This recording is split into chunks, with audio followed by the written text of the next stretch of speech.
رسول پاک صلی اللہ علیہ وسلم کی سیرت طیبہ کے حوالے سے قوم کے نونہالوں کے لیے سیرت طیبہ صلی اللہ علیہ وسلم کے سلسلے میں بیانات کا سلسلہ جاری ہے۔ آج ہم جن عنوانات پر بیان جاری کریں گے ان میں یثرب نبی اکرم صلی اللہ علیہ وسلم کا مدینہ بن گیا، مسجد نبوی صلی اللہ علیہ وسلم کی تعمیر، بھائی چارہ، یہودیوں سے معاہدہ، مدینہ کے منافق۔ یثرب نبی اکرم صلی اللہ علیہ وسلم کا مدینہ بن گیا۔ یثرب کے مسلمانوں کو معلوم ہوا کہ آپ صلی اللہ علیہ وسلم ان کے پاس تشریف لا رہے ہیں تو ان کی خوشی کی انتہا نہ رہی۔ وہ ہتھیار لگا کر یثرب سے قبا تک راستے کے دونوں طرف صفیں باندھ کر کھڑے ہو گئے۔ آپ صلی اللہ علیہ وسلم قبا سے چل کر بنو سالم کے محلے میں پہنچے تو جمعہ کی نماز کا وقت ہو گیا۔ آپ صلی اللہ علیہ وسلم نے سواری سے اتر کر لوگوں کو خطبہ دیا اور پھر جمعہ پڑھایا۔ نماز کے بعد آپ صلی اللہ علیہ وسلم آگے بڑھ کر یثرب میں داخل ہوئے تو ہر طرف جشن کا سماں تھا۔ لڑکے بالے اچھل کود رہے تھے اور اللہ اکبر اور رسول اللہ آئے کے نعرے لگا رہے تھے۔ بازار اور مکانوں کی چھتیں بچوں اور عورتوں سے پٹی پڑی تھی۔ بچیاں خوشی کے مارے دف بجا کر آپ صلی اللہ علیہ وسلم کی تعریف میں گیت گا رہی تھی۔ ہر شخص چاہتا تھا کہ آپ صلی اللہ علیہ وسلم اس کے گھر میں کیا فرمائے۔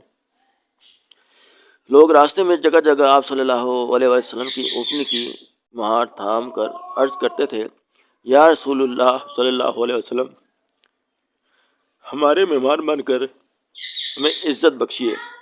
آپ صلی اللہ علیہ وسلم فرماتے، اونٹنی کو چھوڑ دو، جس گھر کے سامنے یہ بیٹھ جائے گی وہی میرا مقام ہوگا۔ اونٹنی حضرت ابو ایوب انصاری رضی اللہ تعالیٰ عنہ کے مکان کے سامنے ایک میدان میں رکی اور وہیں بیٹھ گئی۔ حضرت ابو ایوب رضی اللہ تعالیٰ عنہ کی خوشی کا کوئی ٹھکانہ نہ رہا۔ حضرت ابو ایوب رضی اللہ تعالیٰ عنہ کی خوشی کا کوئی ٹھکانہ نہ رہا۔ فوراً آپ صلی اللہ علیہ وسلم کا سامان اپنے گھر میں لے گئے اور آپ صلی اللہ علیہ وسلم کو اپنا مہمان بنا لیا۔ اس دن سے یثرب کا نام مدینۃ النبی صلی اللہ علیہ وسلم پڑ گیا۔ اس کے معنی ہے نبی کا شہر۔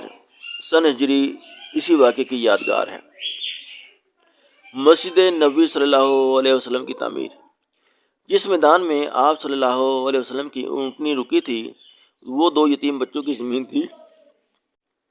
چند دن بعد آپ صلی اللہ علیہ وسلم نے یہ زمین ان بچوں سے خرید کر وہاں ایک سادہ سی مسجد بنائی۔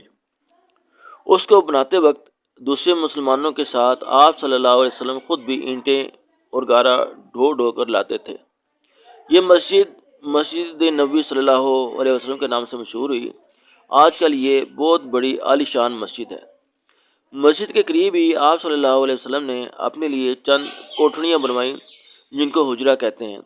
7 ماہ بعد آپ صلی اللہ علیہ وسلم حضرت ابو ایوب رضی اللہ تعالیٰ عنہ کے گھر سے ان حجروں میں چلے گئے اور اپنے گھر والوں کو بھی مکہ سے بلا لیا۔ 7 ماہ بعد آپ صلی اللہ علیہ وسلم حضرت ابو ایوب رضی اللہ تعالیٰ عنہ کے گھر سے ان حجروں میں چلے گئے اور اپنے گھر والوں کو بھی مکہ سے بلا لیا۔ بھائی چارہ۔ ہجرت کے 5-6 ماہ بعد آپ صلی اللہ علیہ وسلم نے مہاجرین اور انصار کو ایک جگہ جمع کیا اور ایک مہاجر کو ایک انصاری کا بھائی بنا دیا۔ انصار نے اپنے مہاجر بھائی کو سر آنکھوں پر جگہ دی اور ان کے ساتھ سگے بھائیوں جیسا سلوک کیا۔ انہوں نے ان کو نہ صرف اپنی آدھی زمین اور دولت بانٹ دی بلکہ کھیتی باڑی میں بھی شریک کیا اور کاروبار میں بھی مدد دی۔ یہودیوں سے معاہدہ۔ مدینہ میں بہت سے یہودی بھی آباد تھے۔ یہ بڑے دولت مند لوگ تھے اور مدینہ کے باشندوں پر ان کا بڑا اثر تھا۔ آپ صلی اللہ علیہ وسلم مدینہ تشریف لائے تو اس خیال سے کہ یہ لوگ بدامنی پیدا نہ کریں ان سے ایک معاہدہ کیا، جس کی بڑی بڑی شرطیں یہ تھیں کہ یہودیوں کو اپنے مذہب پر چلنے کی پوری آزادی ہوگی، مسلمان اور یہودی صلح صفائی سے رہیں گے، اور مدینہ پر کسی دشمن نے حملہ کیا تو دونوں مل کر اس کا مقابلہ کریں گے۔ مدینہ کے منافق۔